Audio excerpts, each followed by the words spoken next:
In an active shooter situation, there are only three possible actions you can take: escape, hide, or physically engage the attacker. Your best chance of survival is to follow these courses of action in a preferred sequence. First, escape if you can. Get out of the building as quickly as possible. Remember Doug? He made some mistakes. When escaping, you should move quickly and follow the shortest route. Don't make unnecessary detours to warn others or fetch items like Doug did. Help others escape if possible, but evacuate whether or not they agree to join you. Doug wasted valuable time trying to get a colleague to join him, and that put him and his colleague in greater danger. Once you've escaped, warn others against entering the building. And if you encounter law enforcement, immediately raise your hands to show you're not armed. Finally, call law enforcement, but only when it's safe to do so.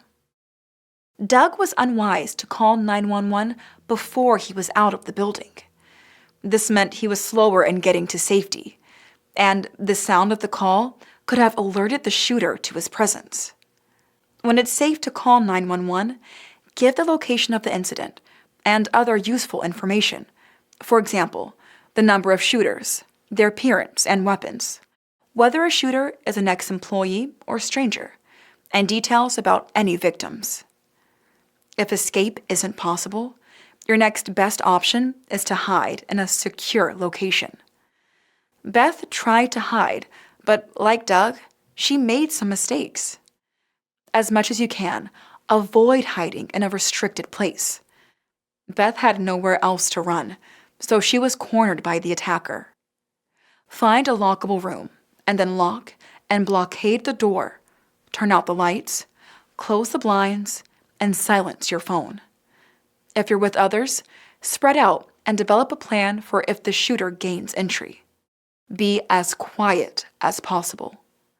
Call 911 only if it won't alert the shooter, and leave the line open for the dispatcher.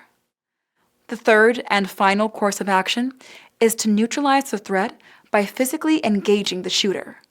This is a last resort. You should never attempt to take on an active shooter unless there's no other choice. Suppose the shooter is on the rampage, all escape routes are blocked, and there's nowhere to hide. Or maybe, like Beth, you hid in a restricted space, but now you can hear the shooter approaching. So, how did Beth survive? When she had no other option but to fight, she followed these guidelines.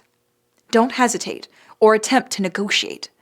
Instead, strike hard and aggressively, using improvised weapons such as fire extinguishers, chairs, tools, or any heavy object.